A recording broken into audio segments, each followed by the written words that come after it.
Hey, everybody, welcome back to the JAR Foundation, episode number, I think it was episode number 4.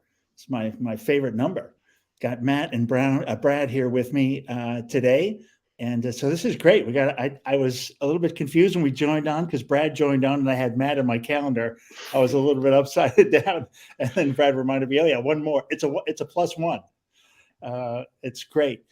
So just a reminder, everybody, this is really a discussion around building, at least from on my end, it's around, trying to build out a nonprofit that can do something around the mental health space based on everything I've seen, traveling around in 8 months around the US, visiting 60 cities, interviewing 200 people, talking to hundreds more, just casually along the way. Just surprised at and taken back by the mental health crisis we've got, and hope that I can put a little foundation together and have a kind of a little self-fulfilling mechanism, kind of a little machinery that just kind of feeds itself, and we don't need perpetual donations and stay away from chasing money and more around kind of grassroots kind of stuff. Guys, why don't you go around the room? Let's maybe start with Brad. You were first one in. Maybe introduce yourself, a little bit of your journey, and I think and then Matt, and then maybe you guys can kind of back and forth with what you're doing in the space, what you hope to solve, and then we'll maybe kind of come back to see where we're getting on that. Absolutely. Well, thank you for having us on, Ken. I'm Brad Markey. Matthew and I started Chimney Trail a few years ago, but my path to get there was I was a professional baseball player. I was with the Cubs, Reds, and Tigers organizations. Oh, And you might not think it, but there's a lot of mental issues in the professional space, I could professional imagine. sports. Anywhere from being teammates with someone, but you're both fighting for the same spot. So you're kind of rooting against them while being a good teammate at the same time. And then dealing with the ups and downs of the game, the ups and Yeah, downs of dealing with the organization. yeah. Contract where you're going to be next year, you don't know. Exactly. Being away from family, obviously military experienced that a lot more, but we definitely experienced it in baseball. And everyone Especially thinks minor baseball. Yeah, leaguers, you think, oh, you're a baseball player, you're making millions of dollars. Well, that's not the case until you're in the major leagues. So you can't fly your family out whenever you want. You can't see, a lot of guys had young kids, they couldn't see them all the time. So that was yeah. really hard on them. And then you mix in having a bad game or a bad week. It kind of snowballs from there. So when Matthew called me up and was like, "Hey, I'm starting this company," I was like, "All right, I'm in." I've experienced it, and you're experiencing it with the military side. So let's see what we can do. And how did you guys know each other? What was that connection? We're cousins. Oh, there Yeah. you go. Yeah, Okay. we've been our each other's first phone call for like 20 years. So it just made sense Oh, to that's Pretty great. much brothers growing up. yeah.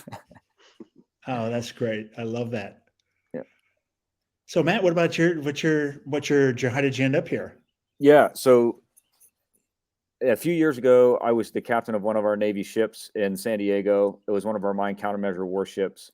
I spent a dozen years with the active duty Navy, had a wonderful career, and command of the ship was sort of the culmination of it. Yeah. And toward the end of my time at sea, I moved over to work with SEAL Team 17 to do some innovation work for them. And then about 3 months into that tour, I get a phone call from the new captain of my old ship, and it turned out that our very best officer, like a guy that I thought he was first generation American, his parents were from India, nuclear trained officer. I thought he was going to be the next or a chief Wow. of naval operations one day. Wow. He took his own life, and Oh God. it was a shocking turn of events. I would never have anticipated that this guy Wow. was suffering in that way. And so I started researching it. Well, I went and spent time with his family at the hospital, and his dad kept bringing up this team building exercise that we did together where we went to Yosemite National Park and we climbed Cathedral Peaks. And his dad would say, Arun used to always brag about this trip that you took him on. And he like shook me by the shoulders and he's like, why didn't I do this with my son? Why didn't I do these things with my beautiful son? And I'm driving home and I called my Oh, wife, Jen, and I said, hey, I think, rather than that Navy career we've been talking about, we might need to take a bit of a detour here. And then shortly thereafter, I talked to Brad, I talked to the guys that I went to college with, and I said, I think we need to start a mental health care company to address suicide prevention, and helping to push back on these pathological levels of anxiety and depression. And so Good for Chimney you. Trail was born. Holy cow. It was born a few years ago, and we've been in research mode for a couple of years, like through the COVID era. And now for the last year or so, we've been working at breakneck pace to try and address this for not just the Department of Defense, but for everybody. So. And what's the product going to look like? What is it? What are you? So you're trying to address suicide prevention or suicide, right? To get that into the forefront of a conversation. That's you it. Said, I mean, if he had just raised the awareness. Yeah. So the product is, so there's an area of psychiatric treatment called cognitive behavioral therapy. The idea behind CBT is CBT for short. The idea behind it is that if you have a bad feeling, like feelings just don't come out of nowhere. They're created by a cognition or a thought. Okay. Yes. So if you can separate the feeling from the thought, chances are, if it's a particularly negative feeling, the thought that created it is probably illogical.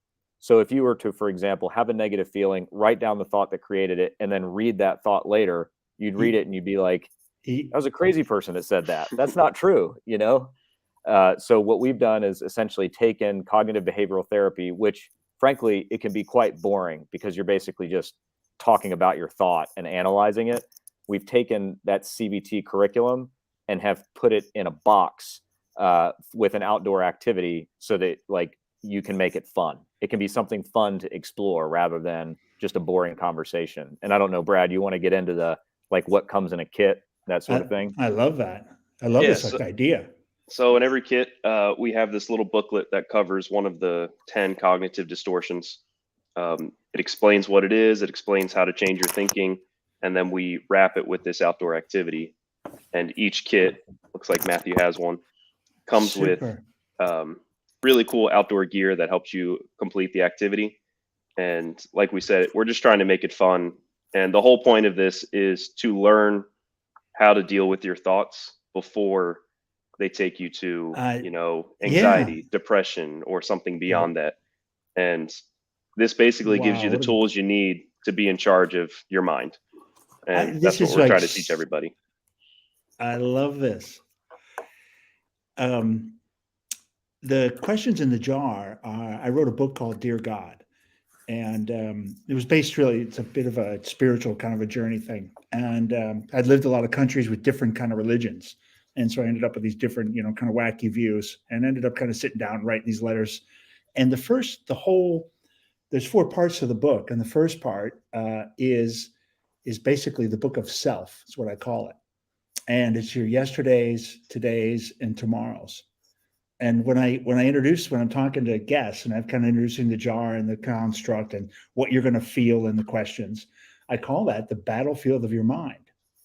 Is the slang I've come up with. And so you've got this battle kit, right? That's it. Like it's the artillery against crazy thoughts that your mind comes up, shit it just makes up. Yeah, that's it. Yeah, this is fascinating. I love it. Yeah, the distortions are like, that's maybe one of the most powerful things that we've discovered in this process is that pathological levels of anxiety, depression, like if it results in suicide, like the most tragic example, all of those things, like there's an impulsive element to suicide, like the same as like a gambling addiction or something like that. So there is a lot of research that talks about an impulsivity of the actual act. But the last step, right? The last step. Yeah. And it also, like, the research suggests that you don't necessarily need to be mentally ill in order to commit suicide. There is like this like traumatic experience, then impulsive act that results in this tragic consequence.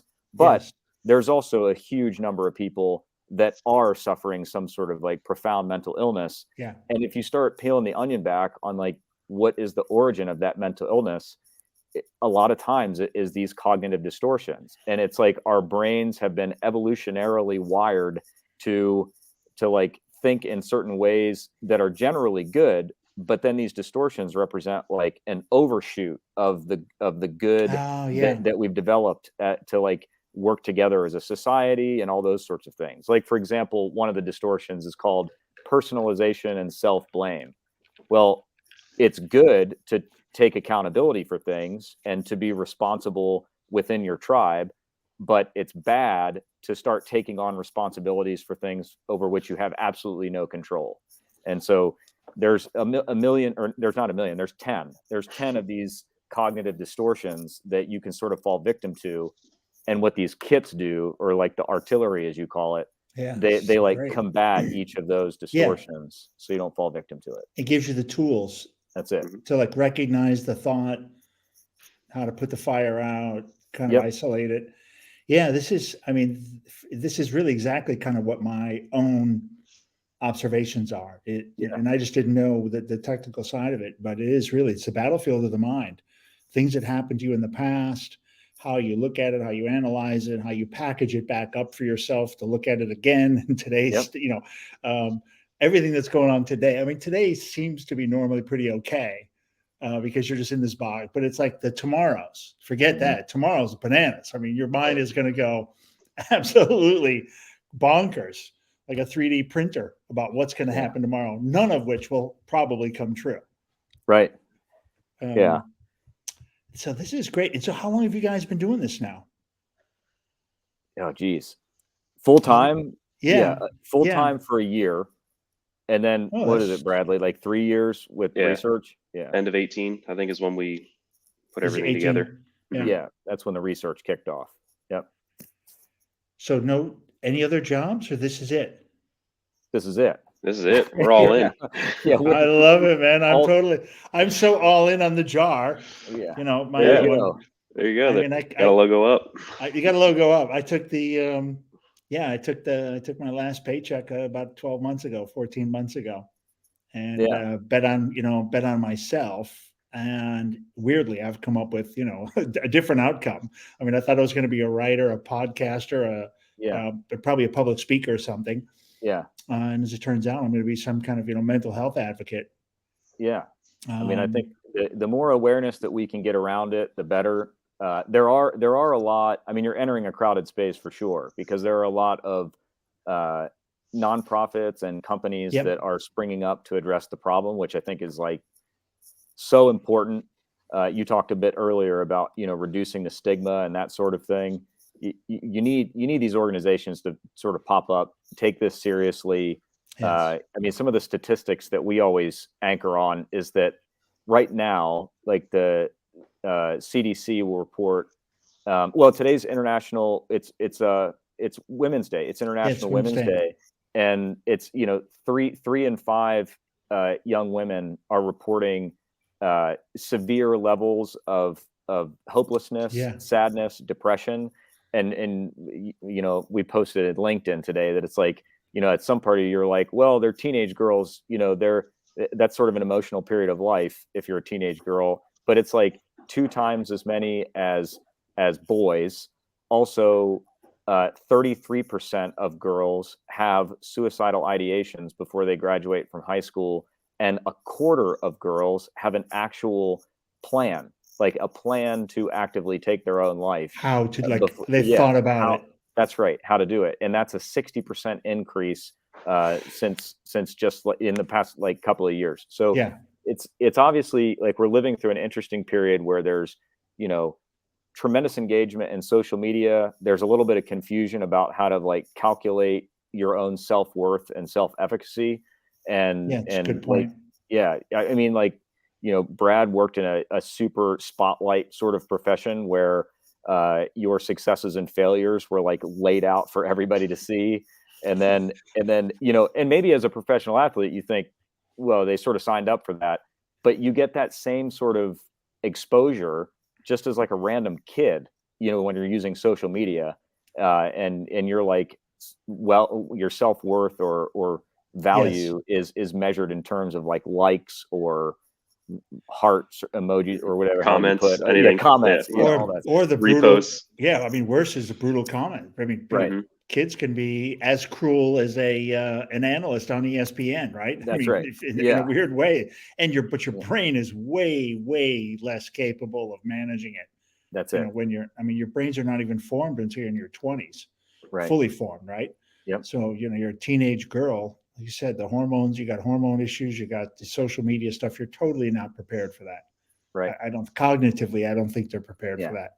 It's barely any better for boys, but it's International Women's Day, so like putting a little focus on making sure that we set conditions for them to thrive.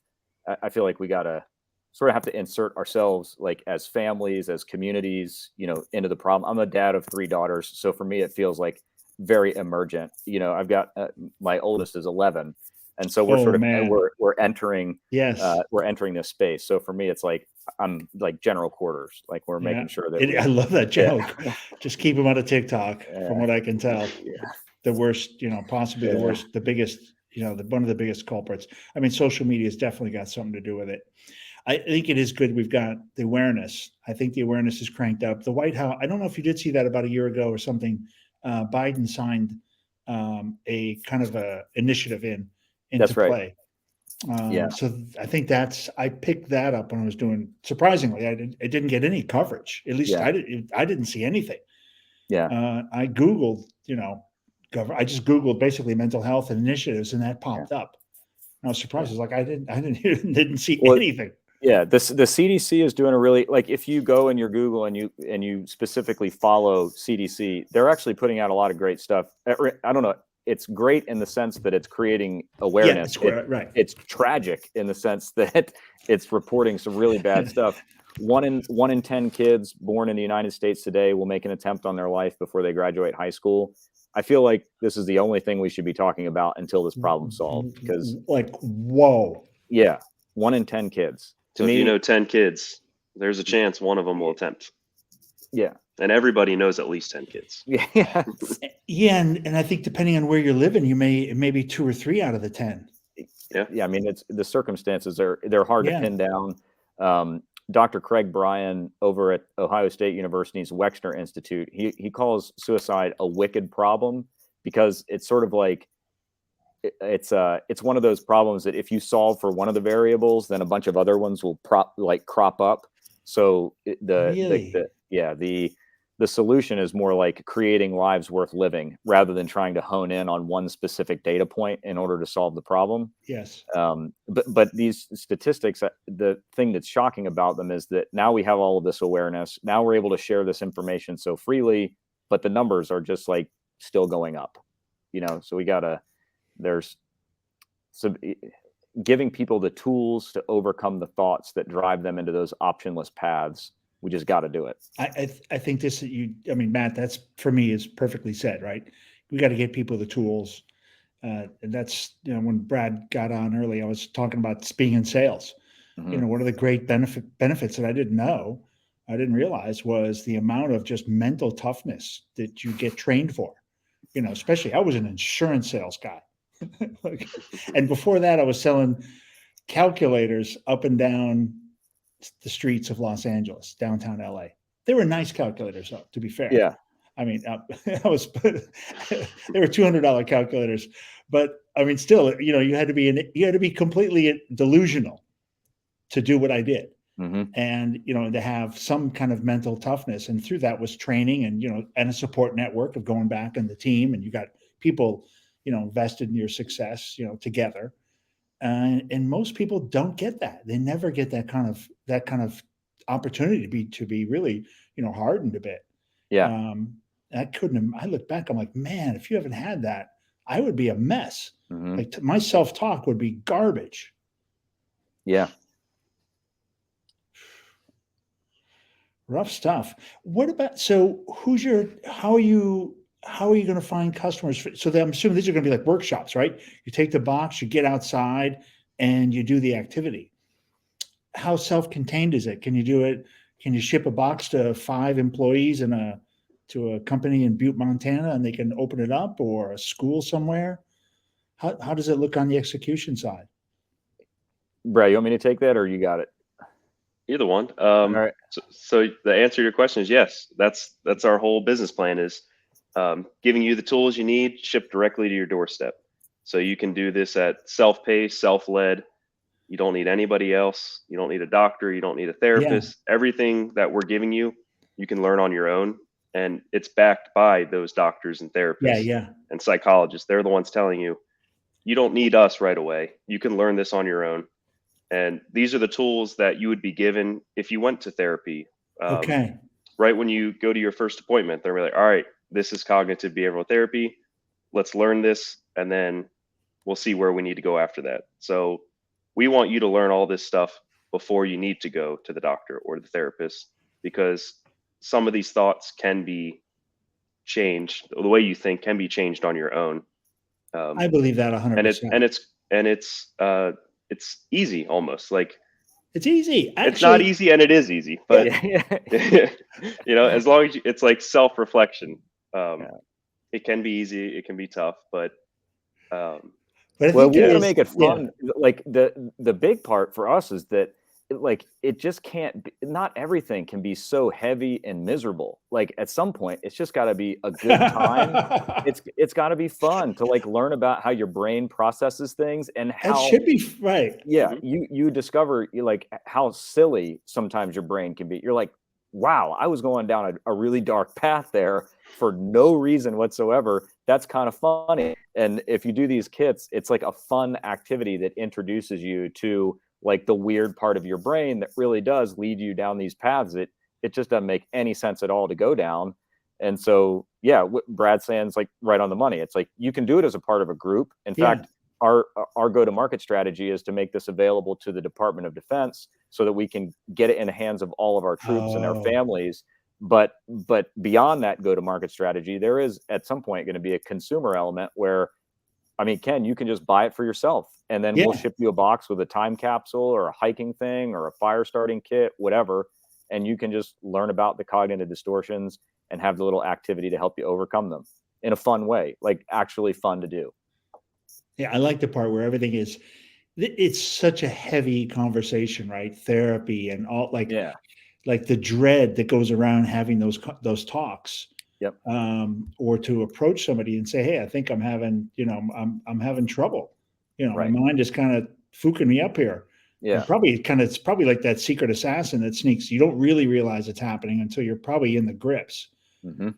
And like I said, if you know these tools, how about schools? Like, I mean, I'm sure you guys had this conversation, right? Like, do we go to market? Do we go to school? Do we go to you've got the Department of Defense. I mean, if you've got some connections, that's a great place to go because it's obviously a very high profile problem.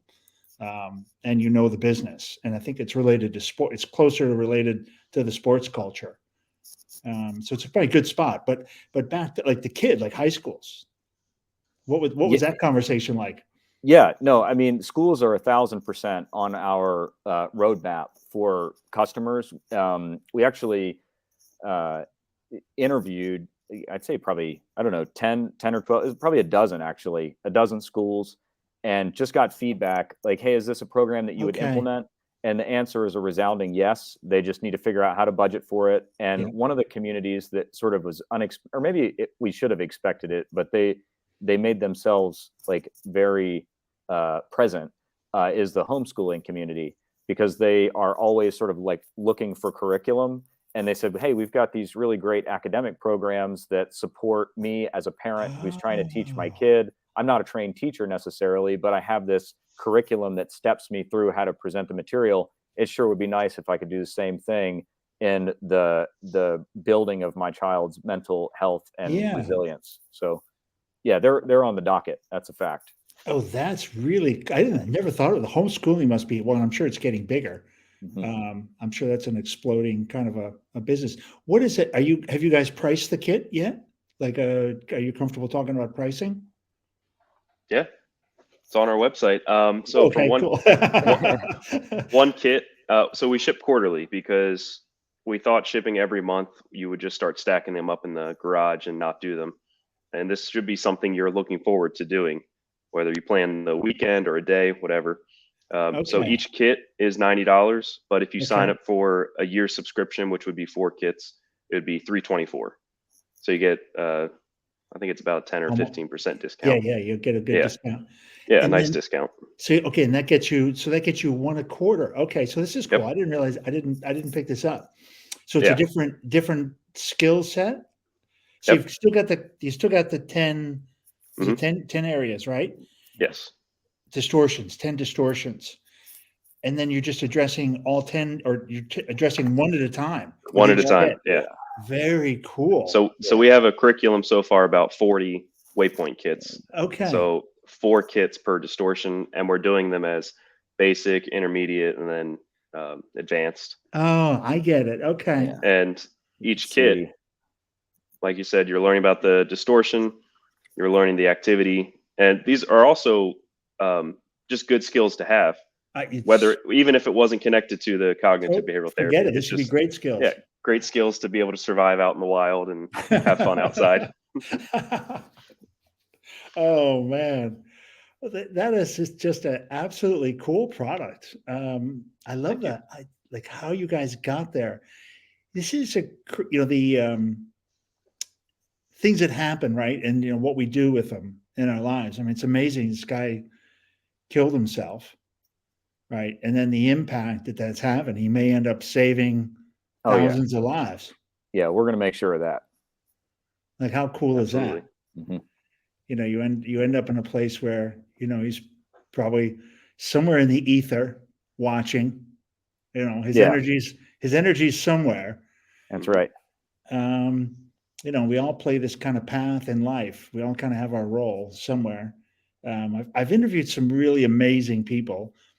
A lot of them talking about the afterlife, and these empaths, Mhm. people in different levels of the spectrum can see or feel or hear different levels Mhm. of the matrix, I guess, for lack of a better description.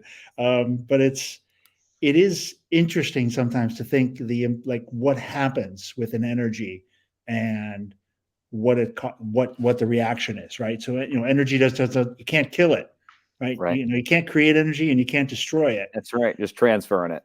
It's just Yep. transferring it, right? It's just like a little bit of a Tai Chi thing, Yeah. taking it and throwing it at the problem in a weird way. I love how that's come around. I mean, fantastic. 27, man, we're already there. I love it.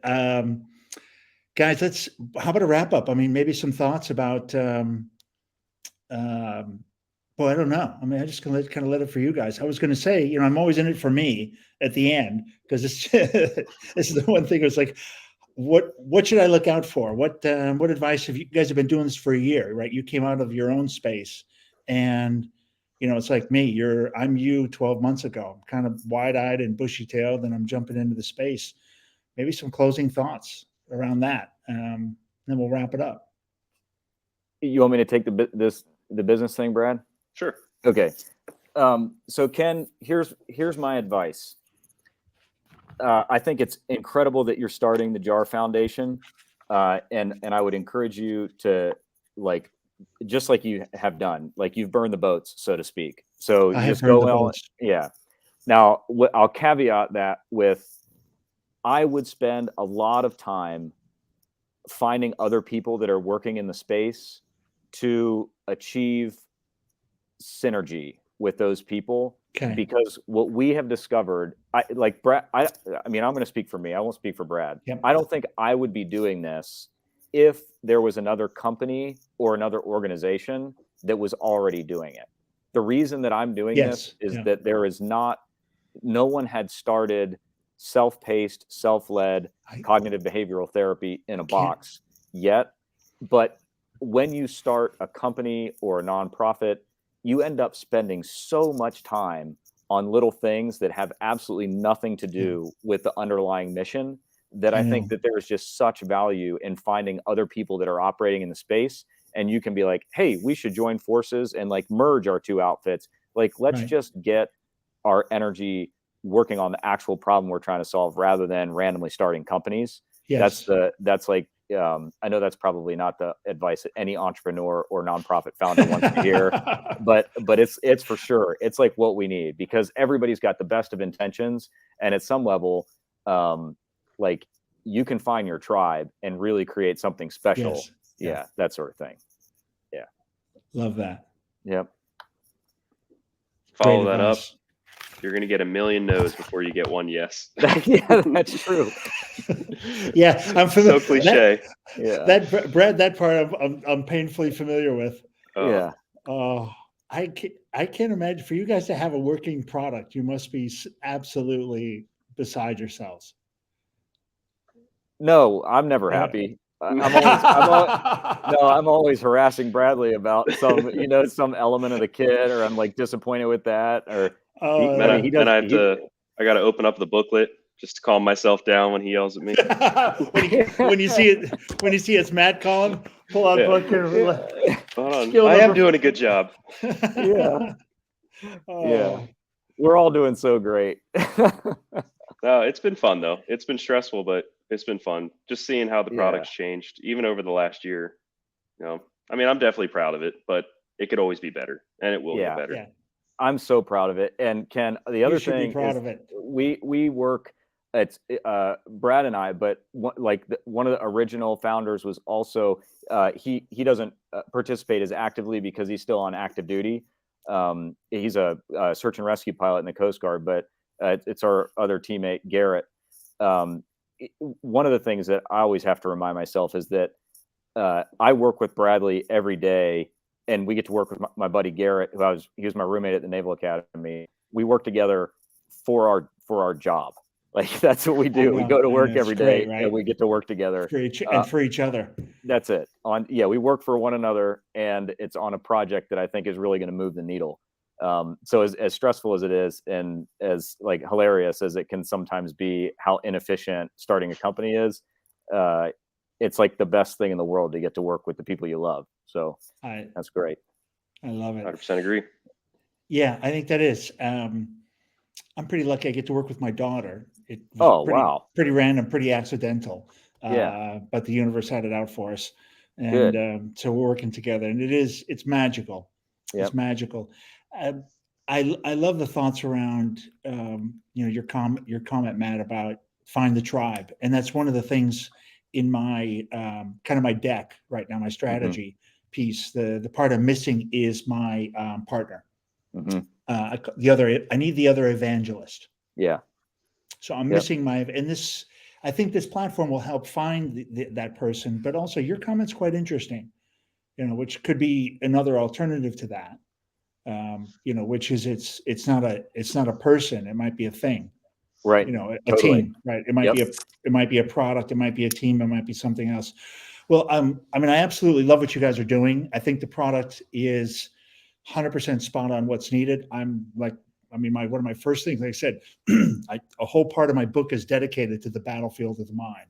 Yeah. I just didn't know what to call it. I don't have the technical terms. And so it's great to see that there's a product out there that you can actually use to learn how your brain works and how it talks to you. So I think it's great. Anybody listening, anybody watching, I think, go check out Chimney Trail. If there's anybody in the health space listening or watching, because I think we're going to start to get a little tribe. I think there's nothing on this stuff. LinkedIn, there's nothing like this on LinkedIn right now. And I hope we can get a little community going, especially of the players trying to do it on the ground, grassroots. Like you said, build a tribe, and maybe we can get some of them together. Yep. And if anyone wants to check us out, go to chimneytrail.com. You can subscribe there if your business needs this, or someone in your family, or if you need it yourself. Definitely look us up. Yeah, I'd love to get see what we can do. But it's got my head spinning, guys. Really great. I'm going to end the broadcast, and I know based on my previous experience that I'm unable to hold you in the green room afterwards. I think it ends, and it really ends hard. It's a full stop. So bye for now, guys. I'll send you an email. I want to stay in touch. Really appreciated the chat, and I really love what you guys are doing. Terrific. Thank you for having us on. Ken. Yeah, thanks for having us. Yeah, thanks everybody. Take care.